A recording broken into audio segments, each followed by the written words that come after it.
Hit Radio.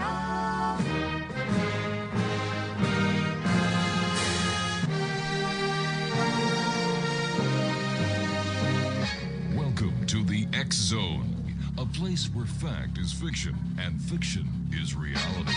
Now, here's your host, Rob McConnell.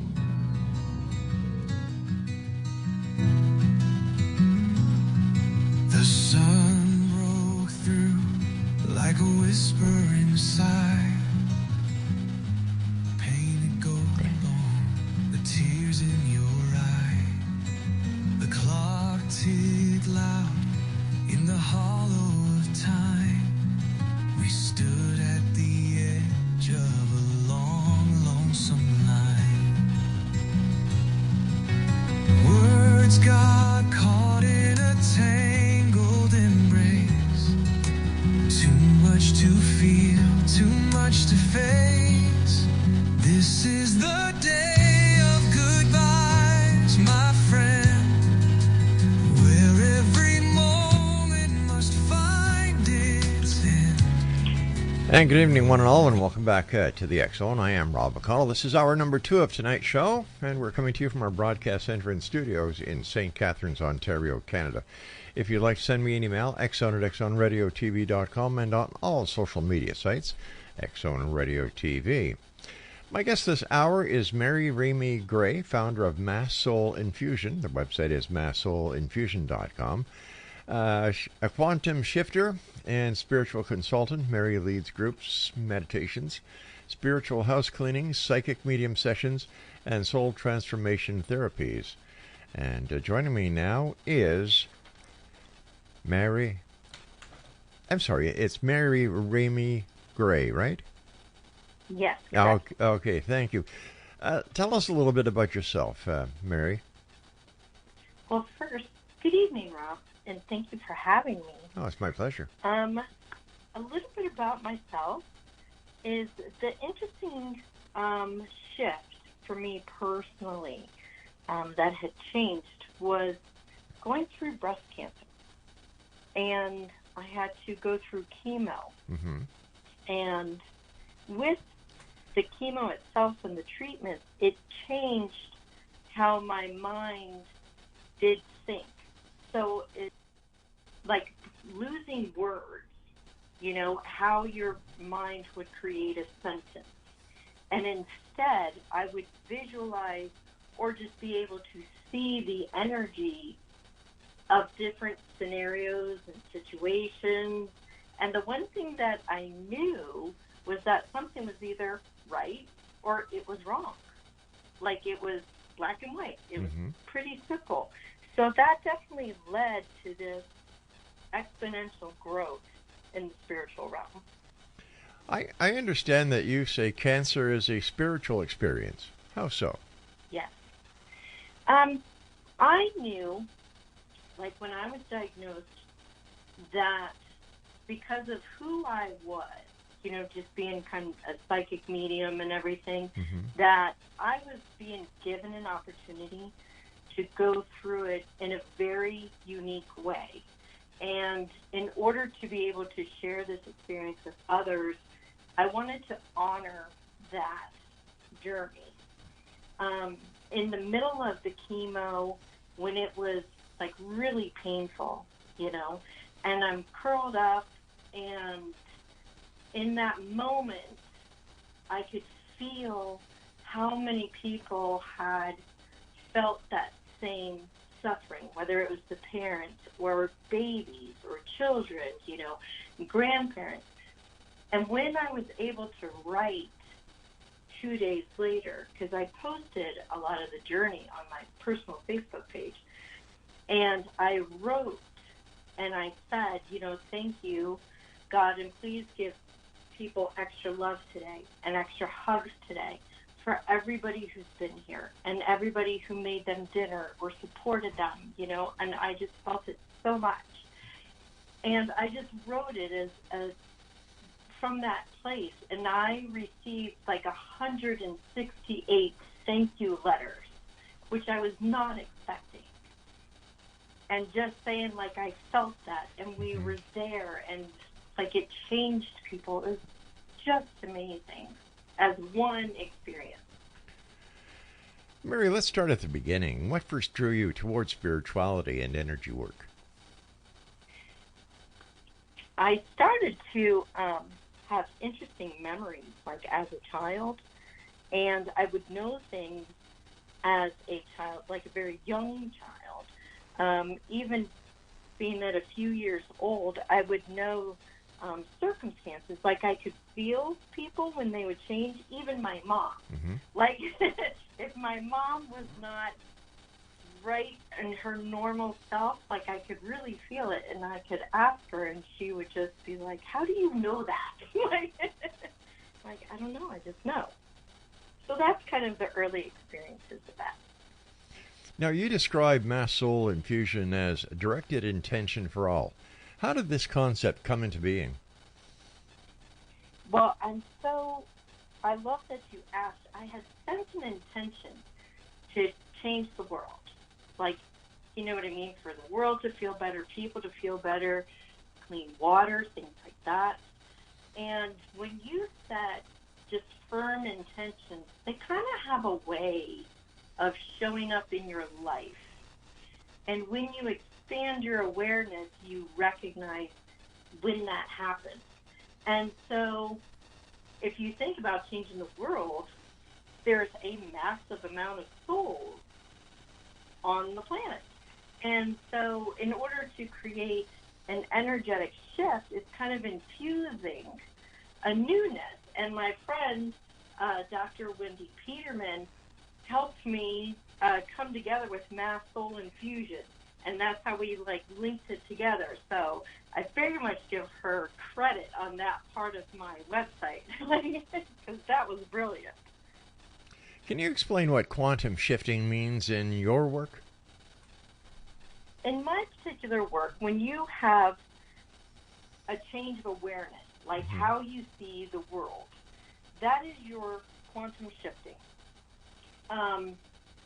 To give for instance, in a practical way, through radiation, and this is my experience, and I did share it with the doctors too, and they had lotion, and it would, that you're supposed to have, to help protect your skin.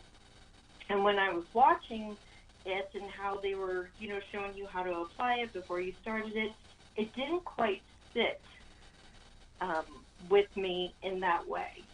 And there was something that was a little off. And so I could see the particles. So this was like that quantum shift when you see actual energy coming out, whether it's a third eye view, or it's something you see, but it's a quantum shift. Like you take that scenario and you move it slightly to the side, and you take a look at it again from that standpoint. So the reasoning, which is your practical 3D, like you put the lotion on to protect your skin, but something new that there was a little bit different to that. And so what I got was using a spray tan. And that a spray tan covers the skin similarly to one of the lotions that they use, yet it never enters the skin. And so when the radiation would come, as soon as you take a shower, the radiation disappears. And so that is a quantum shift of being able to see something right in front of you, but to see it differently. It's a taking a turn on it and looking at it again. Your website speaks of group meditations for companies, families, communities. What's the power of collective intention? I'm so glad you asked that, because the power of collective intention is slightly different when people join together, to have a picnic, have a celebration. That's a, collective energy with intention, like we're going to celebrate somewhere. But when you do it and you set it as a meditation, like together we are going to relax our feelings, or together maybe we will put aside grievances in a meditation. Or in a company, like together we're going to put a goal of how harmonious working clean environment that we all love to be in. That just takes it to another level, which is really cool. You offer spiritual house cleanings and body scans. Can you walk us through one? Sure. So, spiritual house cleanings, when I enter the place of residence, and they have different, I can feel the movement of the people that had been there.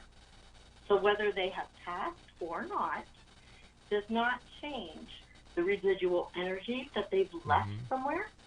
And especially if they, I don't know, maybe try to play in other realms, that kind of thing, those, they surface in the home as well, or the building. And as I'm walking through, I can feel the energy of where they've been and their intention. And so when I feel their intention, whether it was through anger or maliciousness, then that I can clear out. So whether it's using like holy smoke wood or sage or a crystal, something that is known to pull negative energy from a particular place, and you have that intention because you have found it, that would be in the home. In a body scan, the intention is that I go through from top to bottom, from your head down to your toes. And if anything lights up, I will feel it in myself. And I will say to you, like, did somebody just have like a stint put in or something? Like, I will feel it.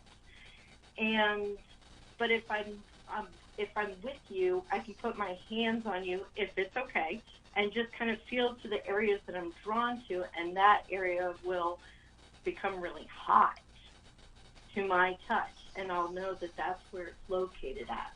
And where it is again, like an angst or an old trauma or something like that that's stored in the body that really wants to surface to release. Same as in a home. How long have you been doing these body scans?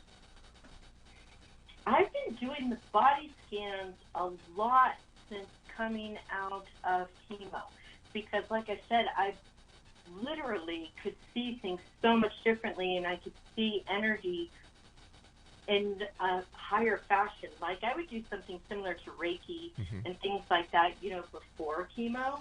But once I went through the chemotherapy, it just, I don't have to prepare, you know, per se or anything, or I just can do it really kind of on demand. All right, you and I have to take a break. Please stand by. X-Zone Nation, our guest this hour is Meri Ramey Gray, and her website is masssoulinfusion.com. And Meri and I will be back on the other side of the short breaks. Whatever you do, don't go away. I'm Rob McConnell. This is the X-Zone, and we're coming to you from our broadcast center and studios in St. Catharines, Ontario, Canada, on the X-Zone Broadcast Network, Talkstar Radio Network, Mutual Broadcast Network, and streamed around the world on classic1220.ca. The tears in your eye, the clock ticked loud in the hollow of time. We stood at the edge of a long, lonesome line. Words got caught in a tangled embrace. Too much to feel, too much to face. This is the day.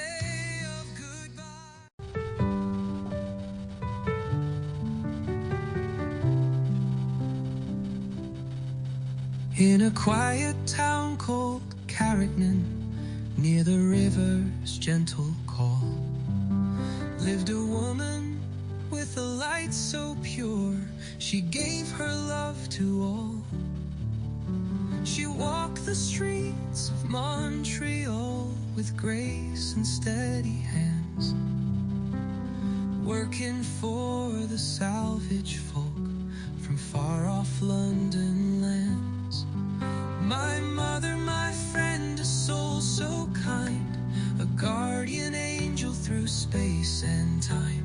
With open arms and a heart so wide, she stood by me, by every side. From Camley's lanes to heaven's hall, she was a guardian angel to all. Exonation. Meri Ramey Gray is our special guest this hour. Her website is masssoulinfusion.com. Meri, you talk about intuitive rock reading. What is that? Well, intuitive readings themselves are just unique to the individual.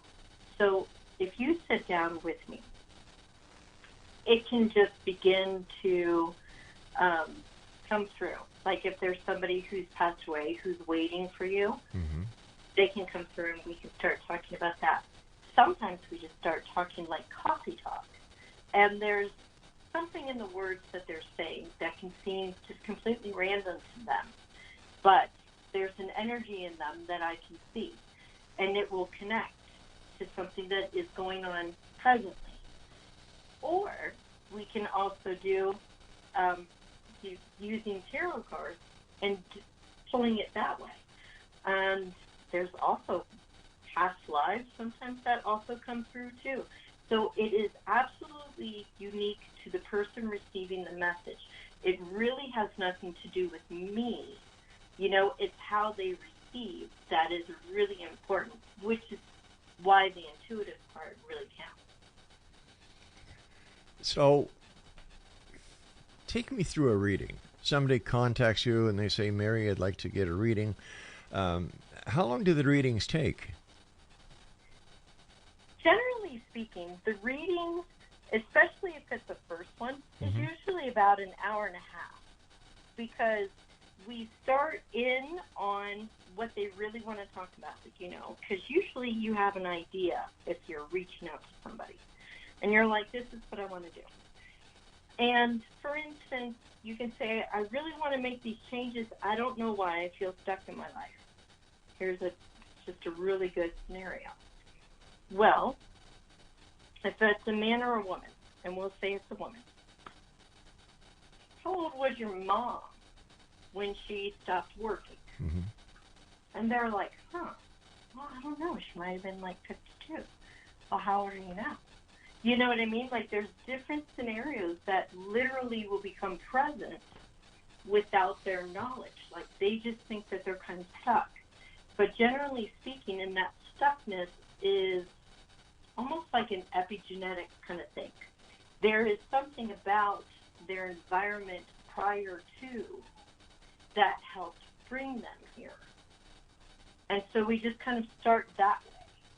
And then we can develop from there. So if they're like, oh, I never thought about how my mom didn't do that, you know, and then you say, well, what did your mom do to kind of move out of that? Where did she go?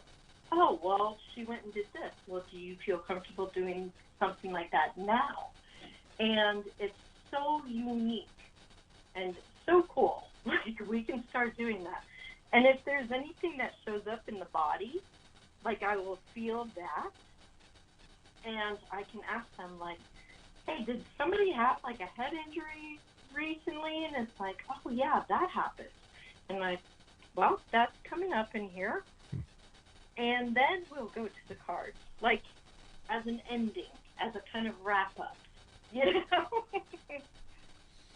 Now, Meri, you've been called a messenger and a medium. What is receiving messages for other people like? What's it like to communicate with the other side? I began to have kind of a newer and a more freeing way to speak. And generally speaking, if there is somebody who has crossed over from the other side, and whether they have a loved one near me or not, but if they really want my attention, our energies match, and they interact with me with how they passed. And that's always going to get my attention.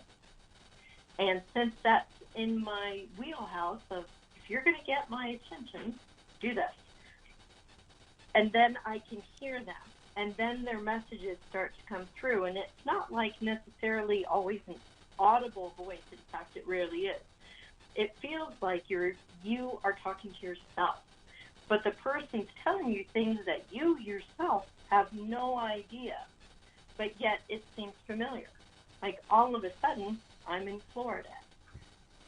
And I have 2 children, but they don't live near me. Like, all of a sudden, I know these things. And it's like I personally know them, but I know I don't know them at all. But that's what it feels like. It's like it is your own voice, but it's not anything that you yourself would know. That's the difference. You've worked with clients who are near death or sedated. How does that connection differ? When people are near death or sedated, they literally leave their body and are traveling in between realms. And I can watch them. And again, it's a third eye, but I watch their energy and soul travel over. And when they do that, I will hear them talk. They will say their last wishes. They will say things that they would like. And that's giving, like, their last messages sometimes to their loved ones. Like, can we get this person together? You know, things like that. Also, in addition to, it's kind of cute because it's like watching them become Peter Pan or Tinkerbell. Like, they're like, oh my God, I can fly. And then they go back to their body. And then they leave. They're like, I can fly. And then they go back. But that happens for probably, I want to say a total of a couple months. Because once they pass, if they pass, they say and do the same thing. They don't enter the body per se, but they don't realize that their body's not back. Because since time is not relevant on the other side, they don't realize that there's not really a body to come back to. But they do realize that people are moving and things like that, but they still have a lot of messages and their energy is still very active here on the earth plane. What was one of the most profound messages that you've ever delivered, Meri? My goodness. One of the messages I had to deliver was from a woman who was not supposed to be alive. She was supposed to have passed 2 years prior to, but she could not.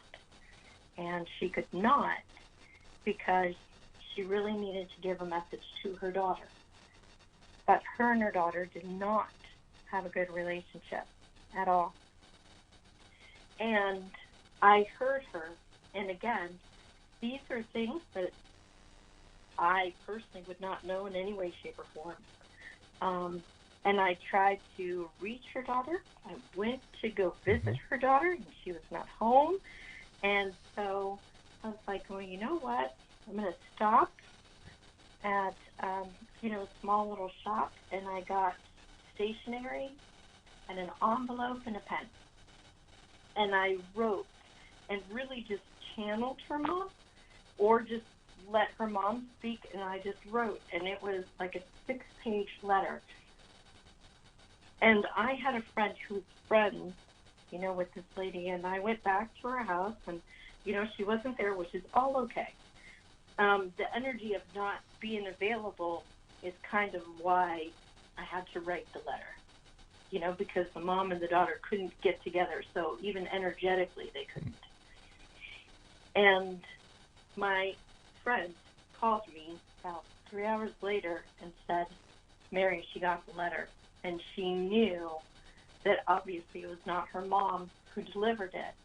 She goes, but Meri would not know any of these things. And she said, and I'm going to go see my mom tonight.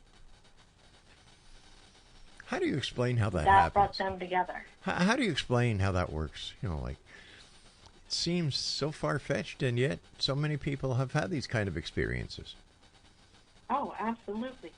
One, I think some people are kind of chosen to, really. And with doing similar stuff like this to me my whole life, it doesn't seem odd at all. But I understand that there's many people who just don't or may not have tried or think that it's possible. That's all very fair. But I made it a point. And like I said, I'm very honored and humbled. And so if there's anything that I can do for anyone, I'm here for that. And that I always ask, how may I serve? And I feel like that's a really good place to start if you're ever looking to do this kind of work. You found a Center for Quantum Change. What inspired that step? When people feel like the only answer that they have is right in front of them, Mm-hmm. and that there's no other option, that is not true. So similar to looking at something and taking a turn on it, it's like putting that entire energy into a kaleidoscope. Because as you keep turning the kaleidoscope, something new appears, something new appears, something new appears. And you can absolutely change everything that's going on in your life, all of it. You can shift even the energy that's like moving your foot. If your foot has like a similar pain, there's different things that can enter that area, because a lot of pains or ailments or disease come from stored emotional trauma. And going into that area is not something a regular doctor or clinic is going to think about or give an option. And if you are doing healing techniques, even if it's Reiki, maybe you're doing red light therapy. Maybe you just are doing grounding or meditation. You're finding different ways, gentle, to your body and to your mind and to your heart, to help you maneuver and to bring things out so that you don't have to keep carrying these things on. It is so transforming. Like, it changes even how you receive money, how you receive love, how kind you are. Like, your body just becomes so relaxed and your soul really gets to shine. It's just amazing. Like, I can't say enough. Meri, stand by, Meri. We've got to take our break at the bottom of the hour. Exonation, our guest this hour is Meri Ramey Gray. She's the founder of Mass Soul Infusion, and her website is masssoulinfusion.com. We'll be back on the other side of this break. Don't go away. Montreal with grace and steady hands, working for the salvage folk from far off London lands. My mother, my friend, a soul so kind, a guardian angel through space and time, with open arms and a heart so wide. She stood by me by every side. From here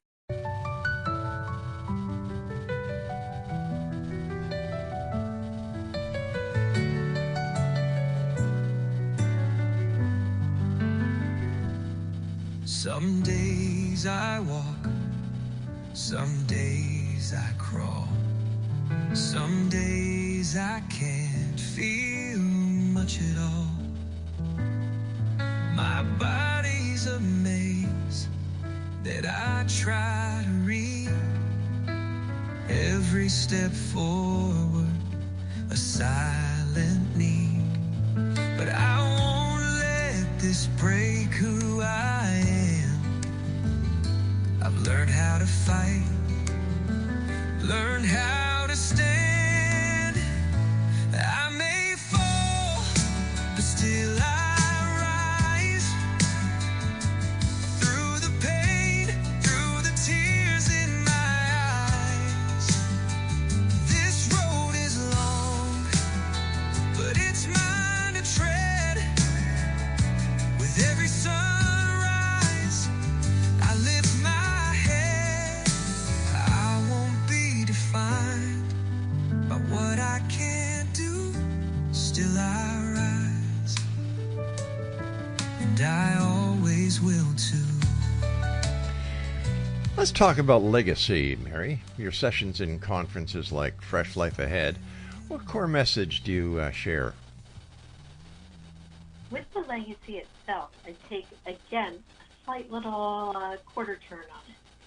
And the leave a legacy, when you have that intention, and like I said, every intention is extremely powerful. You have no idea just how the universe is going to work in your favor when you claim that.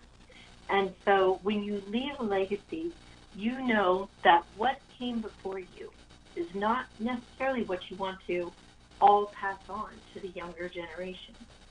And that's even including being able to have a voice. Like when children would be, not heard, they're just seen. And so we would be taught to be silent. Like that's just one for instance. And it's being able to talk about how you would like things to change, how you would like to be heard, but without judgment upon anyone before you, because they only knew what they themselves had been taught and were raised with. And so as you keep shifting and making your voice a willing participant in your life, then you are going to leave a legacy with those around you of less judgment, of being able to speak, and so therefore it doesn't ball up and become, something very angry, because that is what we're trying to change, because that does lead to, disease and illnesses. It's definitely a factor, and by doing these little bits of change, and then we're teaching our kids how to be able to speak appropriately, how to have a conversation, even if it's something that they're upset about, as long as they're not taking the anger out on a person. But they can have the anger and have it come through, but then they don't have to hold on to it because they got to speak. So that's kind of a really big part of it. You've written Baby's Guide to Parents. How did your early childhood influence your spiritual path? Oh, my goodness. Like I said, I knew things, and I thought everybody just did. And so as a baby, I very much knew that my mother, loved me and adored me. My dad had a regular, 9-to-5 job, but it would be like 8 to 6 because of travel and things. And on the weekends, there'd be lots of playing in the leaves. Like I was a year and a half old, and like stuff in all the big, puffy jackets and everything, because it would be chilly up in Connecticut. And it would just be so much fun, and I felt free all the time. I felt open to express myself. I felt that every day was so much fun.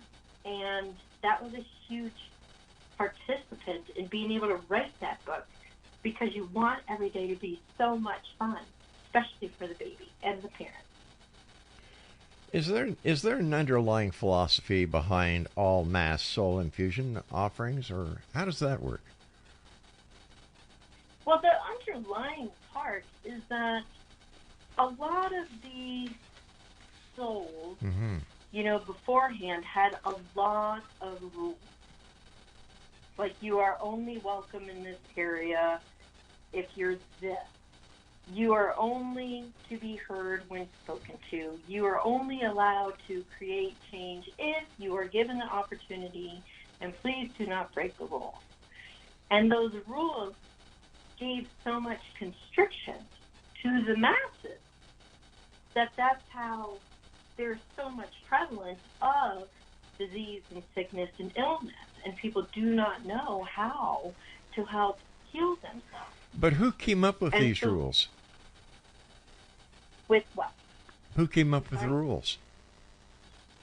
Well, a lot of kings and queens and, even different, religions, having to have, in this house, we only serve, or you cannot be divorced and be able to be here because you're going to fail the family. I mean, it's such a social all the way around the world, like it is in the masses, and people just really want to be accepted by each other.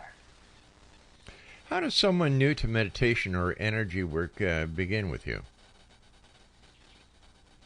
Well, always the first simple meditation you can do just 2 minutes, because oftentimes people easily say, I can't meditate because my mind doesn't stop, and that's okay. So a simple, 2-minute meditation can have a mantra in it, and it gives the mind something to do. And so the mind gets redirected into a center. And so even if your mantra is, I feel calm in this moment, that is such an easy, simple way to step into meditation.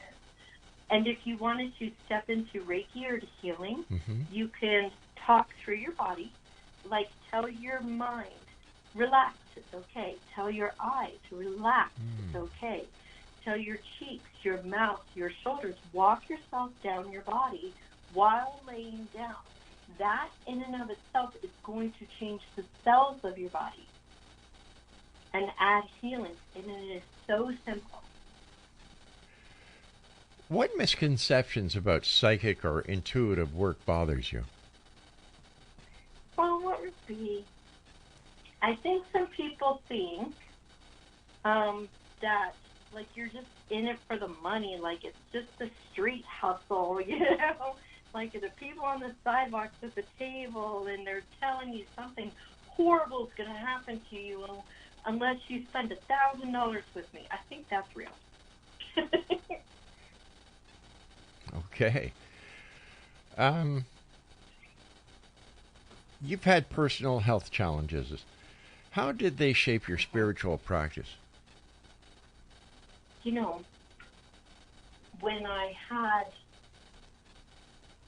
knew when I was standing in line in the imaging center, and it was April 2021, and COVID was kind of just opening up, like you could go to an imaging center.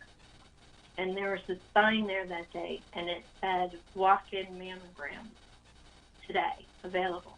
And as soon as I read the sign, I knew and I heard, you have to do that because you have breast cancer. And I looked in the ceiling, and I said, I'm not listening to the second half of that sentence because you got to give me a minute because that's really big. But I did make the appointment. I had it for 3 hours later that afternoon, and I got called back the next day. The next day was a Friday, to come back on a Monday. And I came back on Monday, had a mammogram, ultrasound, and then a biopsy.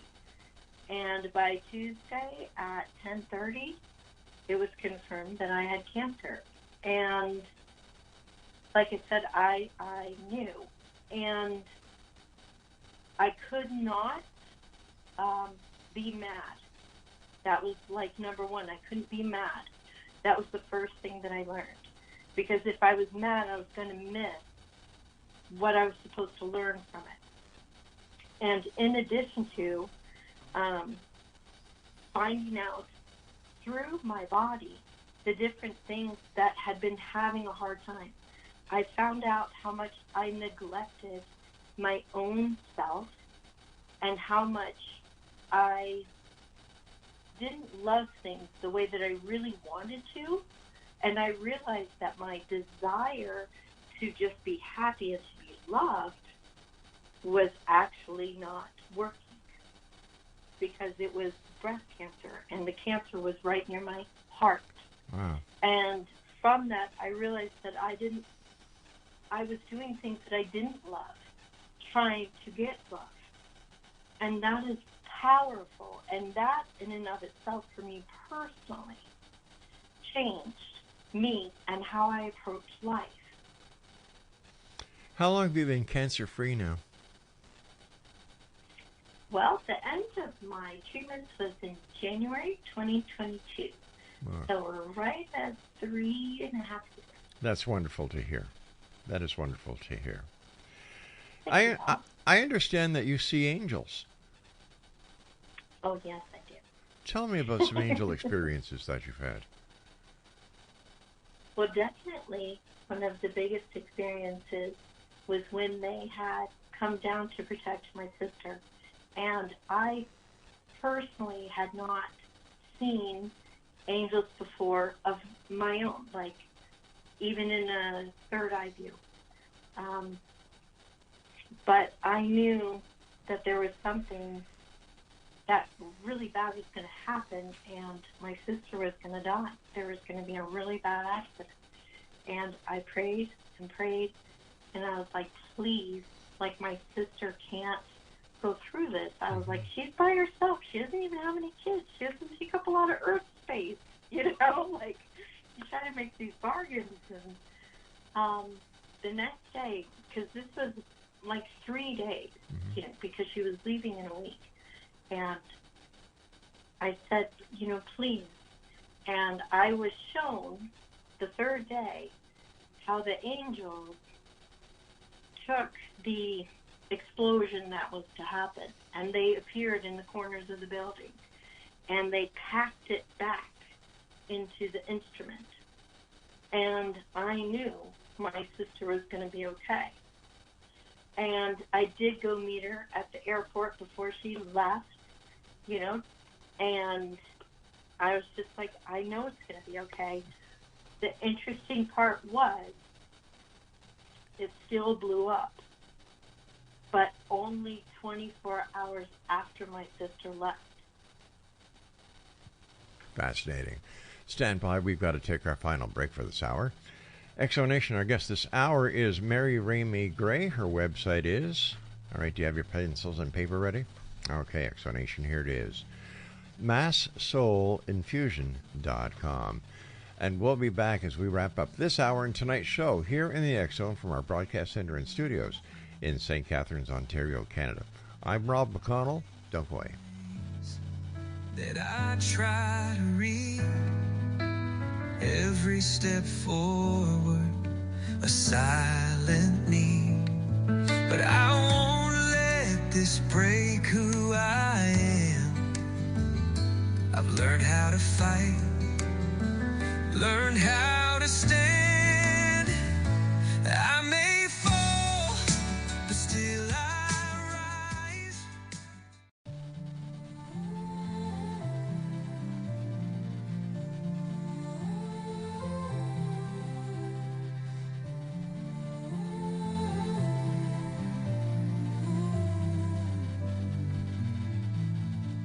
In the twilight's hush, where shadows whisper low, a silver glimmer streaks across the sky, aglow with a haunting melody. The air begins to thrum, an echo of the wonders that from beyond have come. Celestial encounter as the stars align, a tapestry of wonders woven through space and time. From the void of darkness, a chorus sings so bright, mysteries unfolding in the velvet night. Through the gauze of silence, Exonation, Meri Ramey Gray is our special guest this hour, and her website is MassSoulInfusion.com. What daily spiritual practices keep you centered, Meri?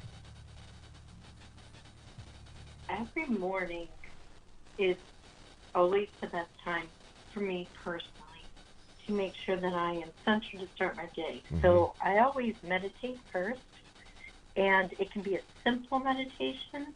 Sometimes I'll do several because it just feels like so good, like the weather's great, and then I journal. And the first thing that I do is I just say thank you, and thank you. Thank you for the air. Thank you for the sunshine. Thank you for the rain.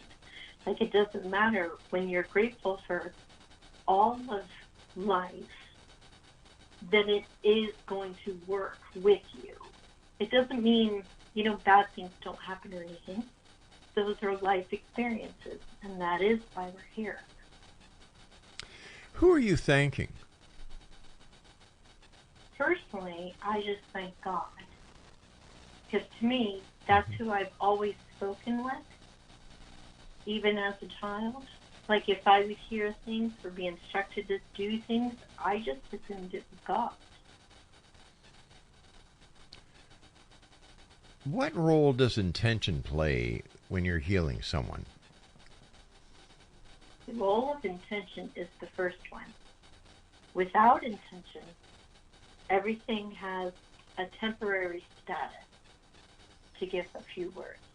When you set an intention, my intention is for this healing to take place and for you to feel warmth and loved. Pretty simple intention, but it's very powerful. And when you set that, then the things that come to serve that get to arise. Without it, it doesn't have a graspability. Can you give us an example of the intention and how it plays in the healing? Sure. Okay, so I love that you asked this. A lot of people oftentimes can say, well, I really hope I feel better. And I'm just going to say that is not an intention you want to say, because there's a part of you that thinks it's not going to work. And so that's not the intention. Your intention is present, and it's whole, and it's purposeful, and it's positive. So your intention can be simply, I am healed. And everything that has to come to meet that intention surfaces. But that is a very powerful and easy intention that claims it to be true.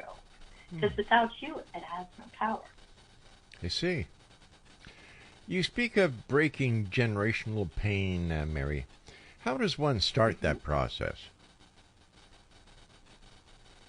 The first part in starting the process is recognizing that some things may not have actually been right to do. And for instance, to say, children are to be seen and not heard. And that's just a very simple, oftentimes most people understand. And so the child never knew how to talk, even if it was about simple feelings and emotions, and I mean simple. And so as emotions grew, if you don't learn how to talk through simple emotions, the harder emotions, you don't learn how to talk either.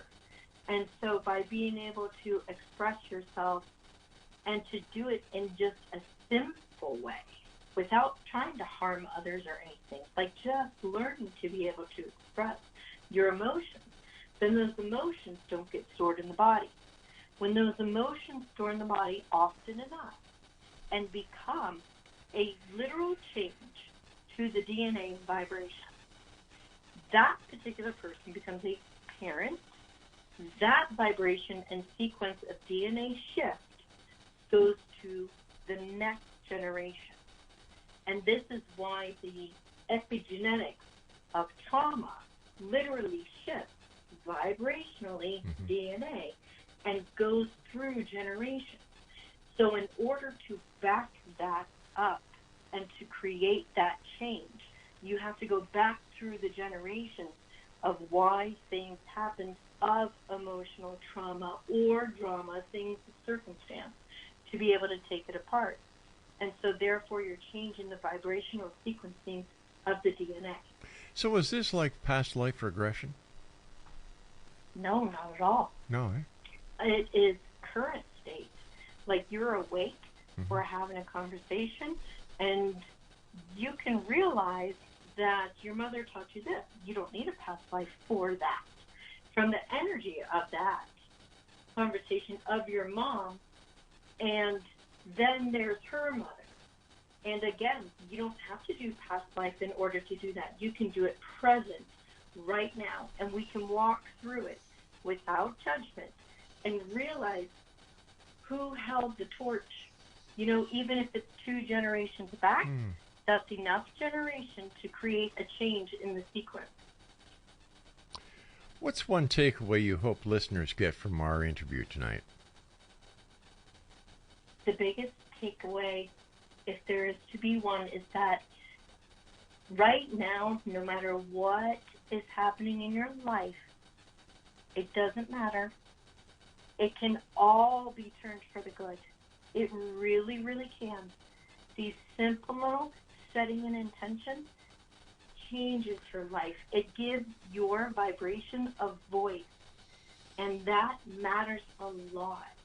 And you can love deeply again. You can love yourself again. You can feel good.